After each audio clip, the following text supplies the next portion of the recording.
Assalamualaikum warahmatullahi wabarakatuh. Innal hamdalillah nahmaduhu wa nasta'inuhu wa nastaghfiruh wa na'udzu billahi min shururi anfusina wa min sayyiati a'malina. Man yahdihillahu fala mudilla lahu wa man yudlil fala hadiya lahu. أشهد أن لا إله إلا الله وحده لا شريك له وأشهد أن محمدا عبده ورسوله. قال الله تعالى: يا أيها الذين آمنوا اتقوا الله حق تقاته ولا تموتن إلا وأنتم مسلمون. قال تعالى: يا أيها الذين آمنوا اتقوا الله وقولوا قولا سديدا يصلح لكم أعمالكم ويغفر لكم ذنوبكم ومن يطع الله ورسوله فقد فاز فوزا عظيما. أما بعد فإن أصدق الحديث كتاب الله وخير الهدى هدى محمد صلى الله عليه وسلم وشر الأمور محدثاتها فإن كل محدثة بدعة وكل بدعة ضلالة وكل ضلالة في النار. Ma'asyiral muslimin, para jamaah yang semoga senantiasa dalam rahmat dan karunia Allah Subhanahu wa taala. Hendaklah kita sebagai hamba Allah Subhanahu wa taala senantiasa meminta pertolongan kepada Allah Subhanahu wa taala dalam setiap aktivitas kita agar Allah Subhanahu wa taala memudahkan segala urusan kita, yang mana kita disunnahkan atau dianjurkan untuk memperbanyak atau membaca doa di penghujung salat kita dengan sebuah doa, Allahumma a'inni ala dzikrika wa syukrika wa husni ibadatik. Yaitu Allahumma, ya Allah, a'inni, tolonglah aku, ala dzikrika, untuk mengingatmu, untuk berzikir kepadamu, wa syukrika, dan tolonglah aku untuk bersyukur kepadamu, yaitu dengan melaksanakan ketaatan kepada Allah Subhanahu wa taala, wa husni ibadatik, dan tolonglah aku untuk memperbaiki ibadah-ibadah kepadamu. Karena sejatinya seorang hamba bersyukur kepada Allah Subhanahu wa taala yaitu dengan memperbanyak ketaatan kepadanya. Kita bersyukur bisa menggunakan lisan kita, yaitu ketika kita mendapatkan kebaikan atau mendapatkan karunia Allah Subhanahu wa taala, kita bersyukur memuji Allah Subhanahu wa taala dengan kalimat alhamdulillahilladzi bini'matihi tatimmus shalihat. Begitu pula jikalau kita dikaruniai dengan hal yang kurang kita inginkan, akan tapi tetap kita memuji Allah Subhanahu wa taala sembari mengatakan alhamdulillahi ala kulli halin. Dan seorang hamba juga bisa bersyukur kepada Allah Subhanahu wa taala menggunakan hatinya. Bagaimana caranya bersyukur? Yaitu dengan penuh pengakuan bahwasanya nikmat yang datang kepada kita itu dari Allah Subhanahu wa taala, dengan diiringi rasa cinta kepada Allah Subhanahu wa taala dan semakin mendekatkan diri kepadanya. Begitu pula kita juga bisa bersyukur menggunakan anggota badan kita. Sebagaimana disebutkan oleh Imam Ibnul Qayyim rahimahullahu taala, yaitu inqiyadan wa ta'atan, dengan taat atau tunduk dan patuh menjalankan perintah-perintah Allah Subhanahu wa taala dan menjauhi segala bentuk larangan Allah Subhanahu wa taala. Ini adalah bentuk syukur kita kepada Allah Subhanahu wa taala. Dan begitu pula salah satu cara kita bersyukur terhadap nikmat yang Allah Subhanahu wa taala Subhanahu wa taala berikan kepada kita berupa nikmat Islam ini, yaitu dengan kita menuntut ilmu pada saat sekarang ini. Ini adalah cara kita bersyukur terhadap nikmat Islam yang Allah Subhanahu wa taala berikan kepada kita. Karena kita tidak akan pernah tahu bagaimana cara beribadah yang baik. Bagaimana seorang muslim mentauhidkan Allah, menjauhi perbuatan syirik, menyekutukan Allah, jikalau dia tidak menuntut ilmu. Semoga apa yang kita kerjakan pada malam hari ini dicatat oleh Allah Subhanahu wa taala sebagai amal soleh kita. Amin ya rabbal alamin. Insyaallah pada malam hari ini kita akan melanjutkan yaitu Al-Adab Al-Mawsu'ah Al-Hurufil Hijaiyah, yaitu ensiklopedia Islam sesuai huruf hijaiyah. Akan tetapi kita karena kajiannya satu bulan sekali ya, maka kita utamakan yang mana yang jarang dibahas atau yang mana yang lebih penting dari yang lainnya. Insyaallah pada malam hari ini kita akan membahas adab at-tatha'ub. Adabut tatha'ub maknanya adalah adab atau etika menguap. Ya. Terkadang jarang kita memperhatikan hal tersebut. Adab menguap, sebagian kita ketika kurang memperhatikan, ketika kita menguap, kita memberiarkan, mulut kita terbuka lebar. Iya enggak, Pak? Ya. Karena kurangnya perhatian kita. Atau hal tersebut kita anggap hal yang biasa. Maka pada malam hari ini kita akan bersama-sama membahas dengan tujuan saling mengingatkan satu sama lain, yaitu at-tatha'ub. Apa saja adab menguap ini? Dalam kitab ini, adab menguap yang pertama disebutkan adalah berupaya semampunya menahan dan menolak kuapan itu. Semampunya menahan dan menolak kuapan atau ketika menguap. Ini yang pertama. Kenapa adab yang pertama di sini, yaitu kita berupaya semampu kita untuk menahan dan menolak kuapan atau ketika menguap itu. Karena menguap ini adalah perbuatan yang berasal dari syaitan. Berasal dari syaitan. Pengarang kitab ini membawakan sebuah hadis dari sahabat yang mulia, sahabat Abu Hurairah radhiyallahu an, semoga Allah meridainya. Nabi sallallahu alaihi wasallam bersabda, "Al-'utasu minallah, wat-tatha'ubu minasyaitan." Al-'utasu minallah. Bersin itu dari Allah. Nanti kita akan sebutkan hadisnya. Wat-tatha'ubu minasyaitan. Dan menguap itu dari syaitan. Fa idza tasa'aba ahadukum, dan jikalau salah seorang di antara kalian menguap, falyadha' yadahu 'ala fihi, maka tutuplah mulutnya dengan tangannya. Kita bacakan selengkapnya. Wa idza qala, dan jikalau ia mengucapkan, wa idza qala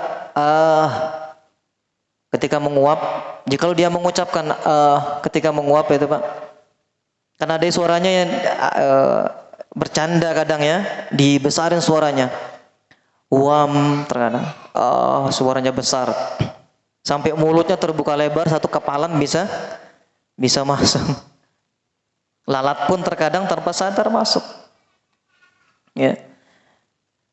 Fa inna syaitana yadhaku min jawfihi. Ya, ketika dia menguap dan mengatakan atau sambil itu bahwasanya syaitan yadhaku min jawfihi, bahwasanya syaitan itu tertawa di dalam perutnya. Syaitan itu tertawa melihat seseorang yang menguap dan mengucapkan atau huam. Ya.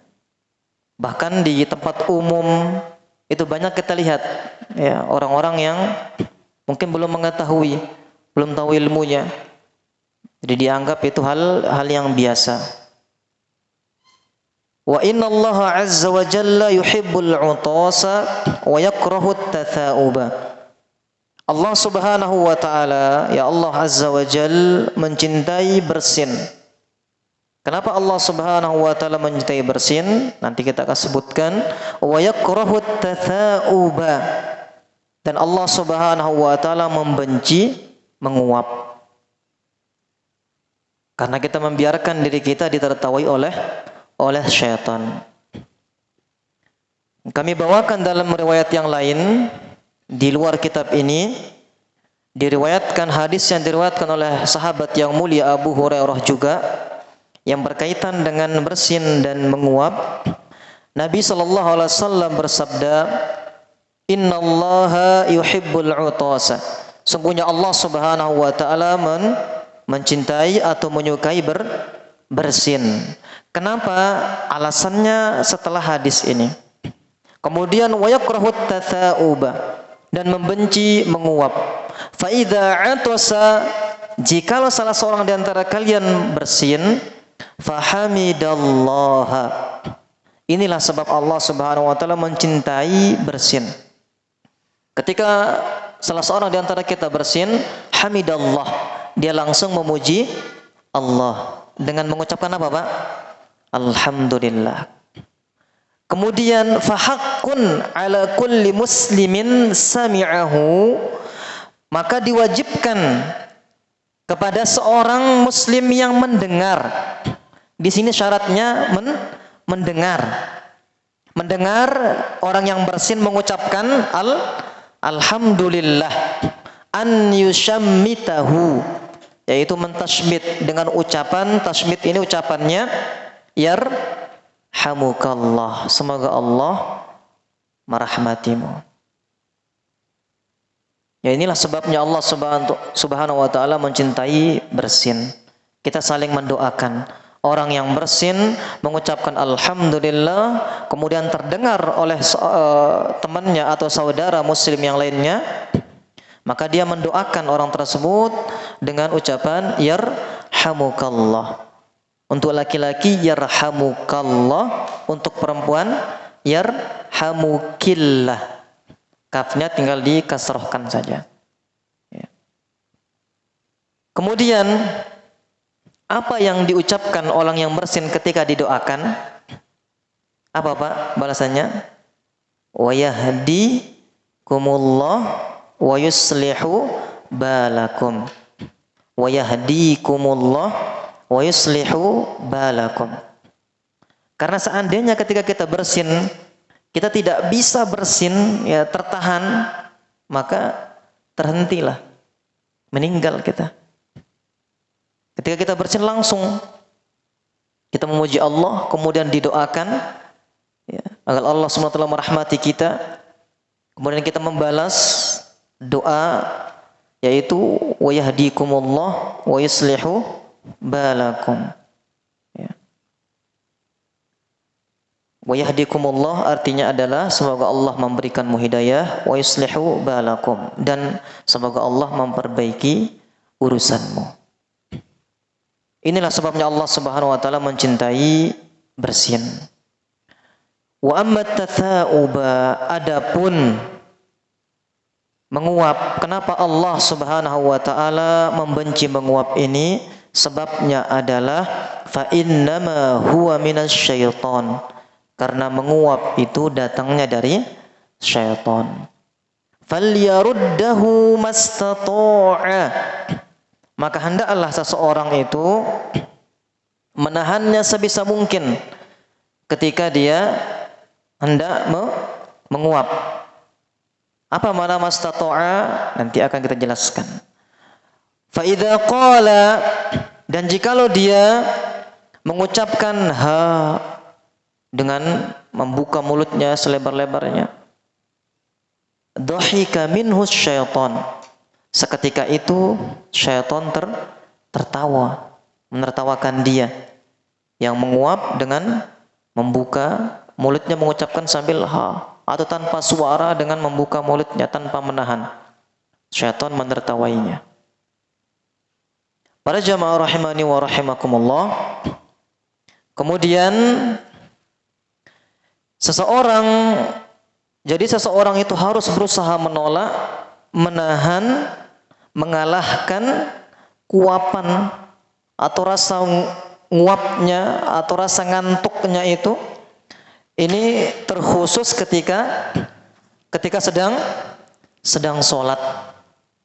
Terkhusus ketika sedang sholat. Sebagaimana sabda Rasulullah sallallahu alaihi wasallam, "Idza tasawwaba ahadukum fis sholati." Bila salah seorang dari kalian menguap dalam salatnya, hendaklah ia berusaha menahan kuapannya. Falyaqdhim mastata'a. Dia berusaha menahan rasa nguapnya itu. Fa inna syaitana yadkhul. Karena ketika itu syaitan dapat masuk. Jadi syaitan itu masuk ketika kita nguap. Maka anjurannya di sini kita sunnahnya yaitu dianjurkan untuk menahan rasa kuapan itu. Dan jangan ditanyakan bagaimana syaitan itu masuk. Ya. Syaitan kan besar misalkan. Jadi syaitan tersebut bisa masuk karena syaitan adalah makhluk yang diciptakan dari apa Pak? Dari api yang dapat berubah, yang dapat berpindah, dan syaitan juga bergerak seperti yaitu angin. Ya. Tidak berwujud yang yang tidak seperti yang kita bayangkan. Ya. Tidak berjasad seperti halnya manusia.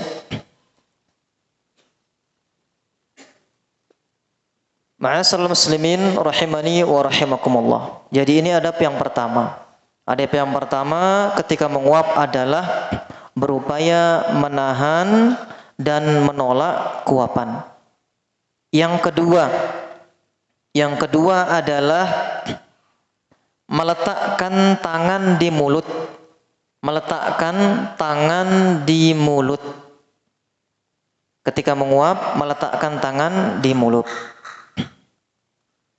Di sini kita akan jelaskan bahwa hadis Nabi Shallallahu Alaihi Wasallam yang tadi yang kita sebutkan yang berbunyi wa ammat tatha'ubu fa innama huwa minasyaiton. Adapun menguap itu datangnya dari syaitan, falyaruddahu mastata'a. Maka hendaklah dia menolaknya semampunya. Apa makna mastata'a di sini? Semampunya di sini. Al-Imam Ibnu Allan Asy-Syafi'i rahimahullahu taala mengatakan makna mastata'a.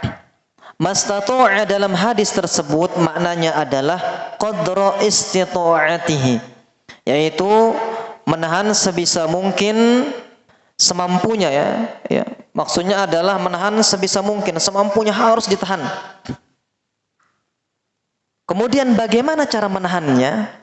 Bagaimana cara menahannya? Wa dzalika bi itbaqi fihi, yaitu dengan melakukan itbaq. Ini yang utama. Melakukan itbaq adalah maksudnya menggabungkan bibir.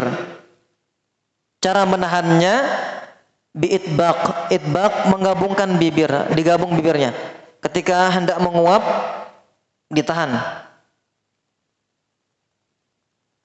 Bahkan Ustadz kita, Ustadz Abdurrahman Tamimi hafizahullah ta'ala, ketika ada mahasiswa yang menguap, beliau sangat tidak suka sekali. Sangat tidak suka. Karena setelah itu pasti mahasiswa itu akan ngantuk, tidur di kelas. Beliau langsung merintahkan mahasiswanya untuk pergi berwudu. Jadi di sini maksudnya adalah cara menahan kuapan itu adalah itbaq, yaitu menggabungkan kedua bibir, ditahan. Kemudian ini cara yang pertama. Fa'il lam yandafi' bidzalik. Jikalau itu tidak manjur, tidak ampuh, tidak bisa menahannya dengan kedua bibir, fa biwad'il yadi fihi, maka hendaklah menggunakan tangan di mulutnya, meletakkan tangan di mulutnya. Ya, meletakkan tangan di mulutnya. Kalau tidak bisa dengan menggabungkan kedua bibir menutup jalan keluarnya, caranya yang kedua adalah meletakkan tangan di mulut. Meletakkan tangan di mulut. Kemudian tujuan meletakkan tangan di mulut ini apa?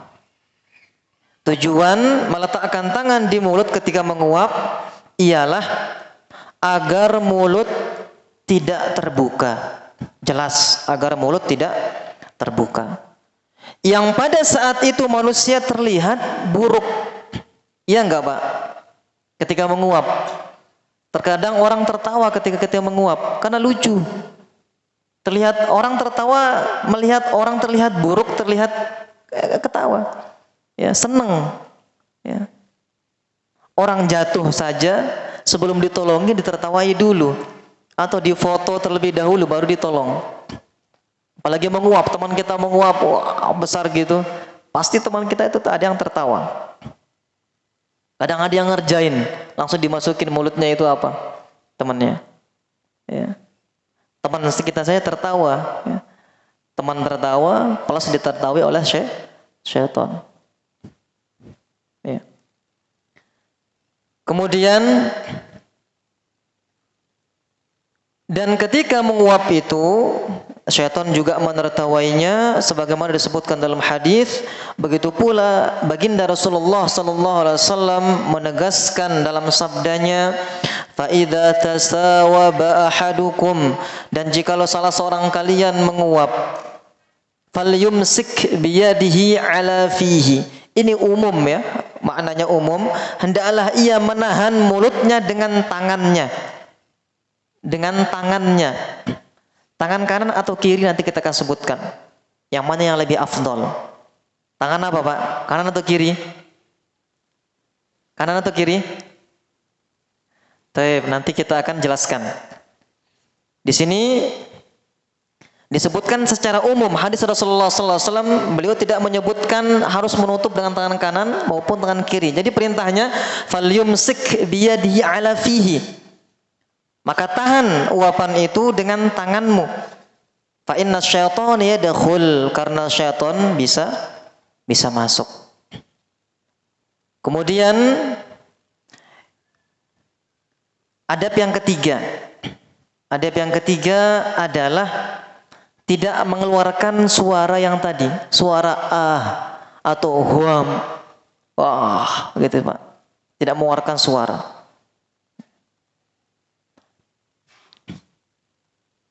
Kita bawakan di sini perkataan Syekh Abdul Aziz bin Baz hafizahullah taala, rahimahullah taala. Syekh Abdul Aziz bin Baz rahimahullah taala. Beliau mengatakan, "Idza hasalat tatha'uba yashra'u lahu umurun 'uddah." Jikalau salah seorang kalian tertimpa rasa nguap ya, kuapan, yushra'u lahu umur 'uddah. Dia disyariatkan atau diwajibkan baginya mengerjakan beberapa perkara. Perkara yang pertama adalah disyariatkan baginya annahu yakzimu mastata'a. Yang pertama adalah hendaknya dia menahan mulutnya sebisa mungkin. Menahan ini maknanya tadi sudah kita sebutkan, yakni yadummu famahu mastata'a hasbat taqah. Dia menahan mulutnya, menggabungkan kedua bibirnya semampunya. Ini yang pertama, yang paling afdal. Nah, itu masnya sudah nguap. Ya, ditahan. Kan dianggap hal yang biasa. Ya. Kemudian cara yang kedua, ya, tidak mempan yang tadi itu. Cara yang kedua ini annahu yad'u yadahu ala fihi. Yaitu hendaklah dia meletakkan tangan di mulutnya. Ini yang kedua. Cara yang ketiga, ada cara yang ketiga, annahu la yaqul ha. Bahwasanya di sini disyariatkan baginya agar tidak mengucapkan kalimat ha atau huam atau apapun itu. Bal yahfadhu lisanahu. Akan tapi dia hendaklah dia menahan lidahnya. Terkadang orang ketika menguam apa? Ketika menguam dia bilang ketika ditanya atau berbicara ketika menguap itu suaranya jelas apa tidak? Tidak jelas. Bahkan dikatakan wala yatakallamu bi syai'in la qalila wala katsira. Dan janganlah dia berbicara sedikit pun maupun yang banyak. Jadi ketika menguam ditahan dulu, jangan sampai sudah makan ketika sampean sudah makan, ketika mau jawab tiba-tiba nguap, sudah nggak jelas ketika menguap.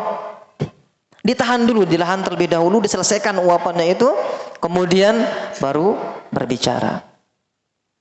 Ya. Ini anjuran atau syariatkan kita ketika menguap. Kemudian ada pembahasan di sini, pembahasan hal yuqdhimu tatha'uba biyadihil yumna amil yusra. Apakah menahan rasa kuapan ketika menguap itu harus menggunakan tangan kanan atau tangan kiri? Maka di sini jawabannya adalah jumhur, ya, kita ambil jumhur ulama, yaitu tangan kiri. Tangan kiri. Para ulama berpatokan atau menjadikan barometer sebuah kaidah, ada kaidah fikih. Kaidahnya adalah taqdimul yamini fi kulli ma kana min babil karamati. Taqdimul yamini ma kana min babil karamati. Jadi kita ulangi sekali lagi, taqdimul yamini, mendahulukan tangan kanan, fi kulli ma kana min babil karamati, yaitu dalam semua perkara yang mulia. Jadi mendahulukan tangan kanan mengerjakan amal ibadah dalam perkara yang mulia. Kalau dalam perkara yang mulia hendaklah kita mendahulukan tangan kanan. Akan tetapi dalam menguap ini, kenapa mendahulukan tangan kiri? Karena menguap ini perkara yang buruk. Karena datangnya dari mana? Dari syaitan. Taqdimul yamini fi kulli ma kana min babil karamah. Mendahulukan tangan kanan pada semua perkara yang mulia. Seperti perkara yang mulia makan, kita pakai tangan kanan. Apalagi Pak contohnya? Ya? Ya, minum pakai tangan kanan, perkara yang mulia. Apalagi? Apalagi Pak? Ya? memberi pakai tangan kanan. Ini kaidah yang pertama, taqdimul yamini fi kulli ma kana min babil karamah. Mendahulukan tangan kanan pada semua perkara yang mulia. Kemudian kebalikannya, kaidah ini kebalikannya, taqdimus shimali fi kulli ma kana min babil muhanah. Taqdimus shimali fi kulli ma kana min babil muhanah. Akan tetapi didahulukan, ya, mendahulukan tangan kiri dalam semua perkara yang hina, perkara buruk.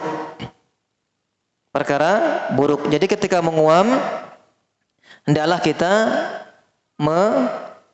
meletakkan tangan kiri. Ya, ini kaidahnya. Kita ulangi, taqdimul yamini fi kulli ma kana min babil karamah.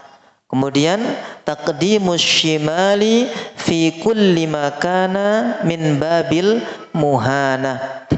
Mendahulukan tangan kanan pada semua perkara yang baik dan mendahulukan tangan kiri pada semua perkara yang buruk atau yang hina.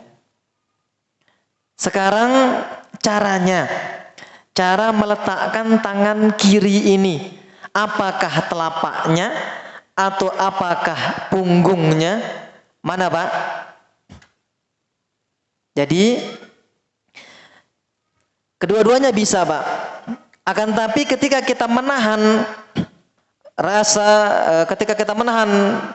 menguap atau kuapan itu dengan meletakkan tangan kiri kita, yaitu punggungnya, Pak. Punggung tangan kiri kita. Kalau panjenengan menggunakan tangan kiri, gunakan punggungnya. Gunakan punggungnya. Ya, misalkan ditutup sambil ditahan. Walaupun terbuka tapi ditutup pakai punggung tangan kirinya. Bisa dipahami sampai di sini? Sebaliknya, kalau panjenengan menggunakan tangan kanan, dibalik. Tadi kiri pakai punggung, kalau tangan kanan pakai telapak. Tangan kanan telapaknya. Ya, itu caranya. Ya.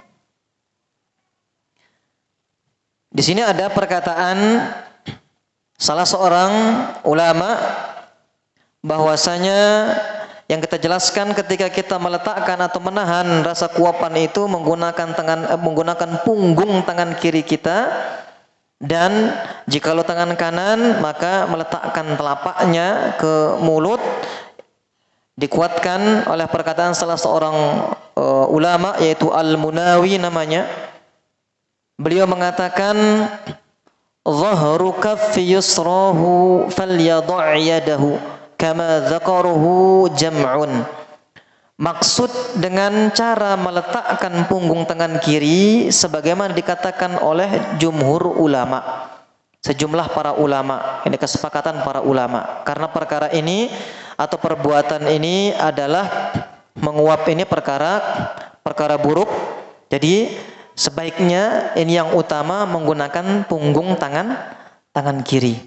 Ya. Kalaupun misalkan wayatajiu anhu lil akmal, menggunakan punggung tangan kiri menahan rasa kuapan itu, ini lebih akmal, lebih sempurna. Wa anna asla sunnah yahsulu biwada'il yamin. Ya. Namun jika dengan tangan kanan, ya, maka dengan meletakkan telapaknya,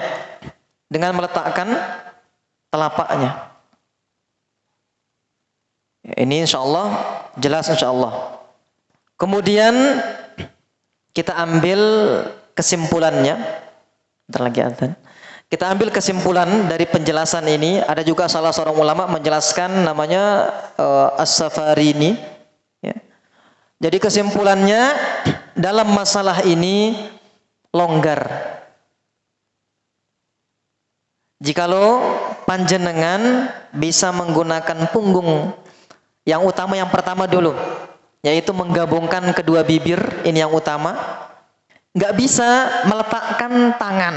Meletakkan tangan ini ada dua cara.